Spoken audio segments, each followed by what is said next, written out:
last night, was it ever raining? It almost sounded like it was hailing, but it was just all the rain that was coming down really hard. Apparently we're worried about whether or not there's going to be floodings here, at least that's what it says on the news. Although the weather looks okay right now to actually get some flight and stuff in, but I can't do it right now. Gotta finish my stuff first, so hopefully the weather stays put. I did read another story about a drone getting shot down in a public area, and to me the most fascinating thing about stuff like this is usually the reaction, just to see what the public reaction is and when it comes to stuff like this, which I'll dive into a bit later. For that first drone hit in Canada with the plane though, we haven't really heard anything yet, so I read this article. At first it said, small drone hits commercial airliner and nothing happens. At first I thought this was going to be 4 in terms of saying ban drones, but actually it wasn't. Apparently this person was a little bit more skeptical. He was saying even though everyone in the media was reporting that the drone hit the plane, he was kind of reserving his thoughts until he heard a little more. It says here, as a long-time aviation accident investigator, I say hogwash to all the fear-mongering. First of all, like in many of the drone community, I'm skeptical of reports of drones hitting aircraft. Time and time again, we have seen breathless reports of drones and aircraft crashes ultimately prove to be false or at minimum unverifiable. I mean, that's a good point too. I mean, people need to try to wait until all the details come up. To me, it's kind of surprising to kind of hear everybody saying, oh, for sure, 100% the drone crashed into a plane, even though we don't have really the solid details at this moment. It's kind of interesting too because this is a media reporter, so I assume they have more privilege to get details. And it says here, the evidence is scant. I've requested any incident reports from Transport Canada, the equivalent of the US Department of Transportation, but to date have not received any. Kind of interesting how even people like that can't even get details out of it, which makes you wonder, why is it so hard to get these kind of details? Because I think people could learn from it if it is legitimately a drone strike. If not, then again, how do you learn from it from people reporting stuff like this that aren't legitimate or isn't 100% accurate? Accidentally injured myself a little in class today. That's not too bad. And what is this?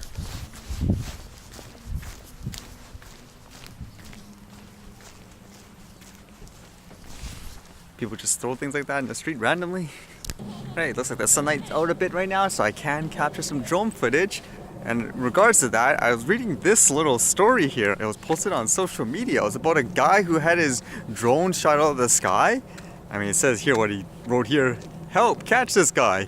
Yesterday, while flying my drone at the White City Ponds, this person took it upon himself to shoot my drone down.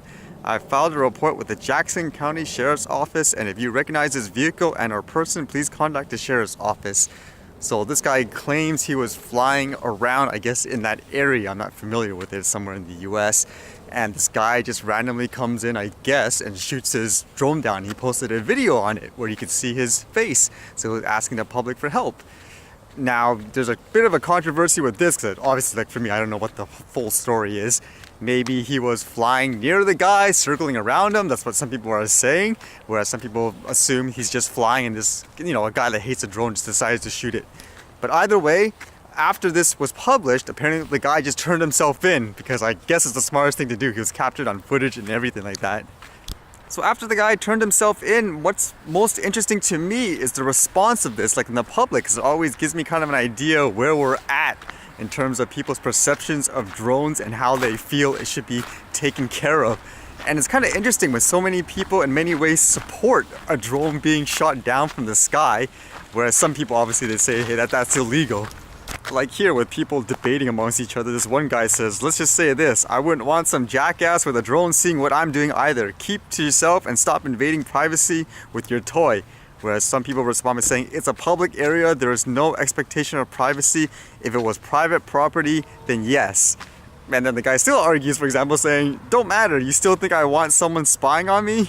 That's usually the foundation of the argument many people say when someone's flying a drone is, hey, it's my privacy in a public place, whereas people argue there is no privacy in a public space. At the same time, again, just from my personal experience, when people fly in a park, they don't really want to capture you. They just want to capture the scenery. If you happen to be in the shot, well, that's just the way it is. No difference when people take a selfie with a smartphone, for example. And I think people need to think about that. It's different, like I said, if the person was specifically flying around that individual, following his car specifically, that's a little different, which I don't know if that's the case here, but that doesn't seem to be the case based on the footage that he showed anyways. Usually when it comes to cameras and drones, I even said myself, if people are really concerned about cameras, why not, for example, say all cameras on a car is banned, for example, as well? Because in many ways it's the same thing. You could be being filmed in a public place that you don't necessarily know, so why not ban all cars to have that kind of material as well? It doesn't give you like the rights, for example, to shoot a car just because you don't like to have a dash cam on it. So basically this guy here says that, for example, he says, don't like drones, call your congressman. Until then, you don't get to shoot someone else's property in public places. And he even says too, like, why not shoot cars, for example? I mean, they can have cameras, aren't they spying on you and all that? And then this guy's response, I guess, is probably pretty typical. It says here, drive cams don't buzz over your head multiple times. Drive cams don't circle around you and harass you. Surveillance cameras don't follow you and circle you. You think, sir? You think for a moment and look at the pics versus the video. The pics comes from nowhere in that video. Seriously, use your head.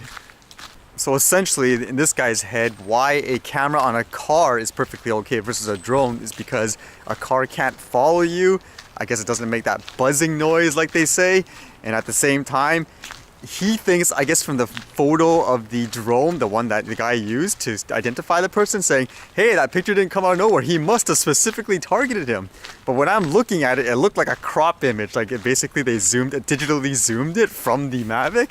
Because as you guys know, the drones, for most of them, like the one this guy's flying, for example, it can't really capture very good close-ups unless you specifically go right up to him. And it looked pretty blurry, like the actual photo, which makes me think it was a cropped up photo.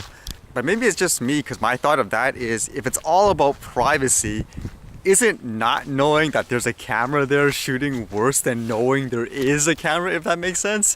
Like with the car? Isn't that more of a quote invasion of privacy where you could be being filmed and you don't know it, whereas this drone, you know it's out there, so shouldn't that one actually be better? I don't know, I'm just thinking about that. If the issue is purely about privacy, like that, I actually don't understand why people can't wrap around their heads where there's so many people that could have things, like I said, telephoto lens, they could see you do this and this, yet no one makes a huge deal about that. Is it just because more people use things like cars or regular cameras? And likewise, is it because more people are freaked out about the drone because it's just not as accessible to most people yet, and as of now, because most people find it intimidating? And this last comment kind of got me thinking a little bit. This one says, peeping drones do not have the right to buzz other folks using public land to recreate undisturbed themselves, whatever that means. And it says, you say he ran. Well, you ran to the PD and quickly got him a felony for life. Feel good about yourself now? So this person was basically saying the person that reported the other guy for shooting down the drone shouldn't have done it, because now I guess he has a potential criminal record, however it works in the US, like if everything follows through. Like even with drone laws, like here, it doesn't make sense if you're only protecting one party. You should be protecting everybody, the drone flyer and the regular public. I mean, it goes both ways.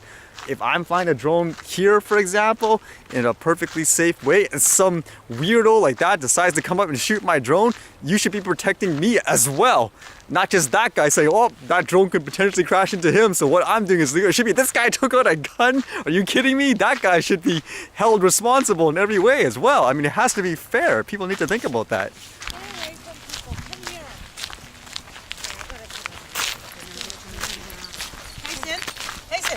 Over. Is that too much common sense, honestly? Again, I'm not sure what the full situation is, but if that is the case, some guy just comes by and shoots your drone, for example, then he should be held accountable. If it's a guy harassing others specifically, then he should be held accountable. Works both ways, make it fair. It looks like the light's dying pretty quickly. Let's try to get some footage. I will shoot in the 30 FPS today, just so again we can do the immediate comparison. And nice colors in the trees here too.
debating if I should wait for the sunset to come out. But I thought there was too many clouds blocking the way.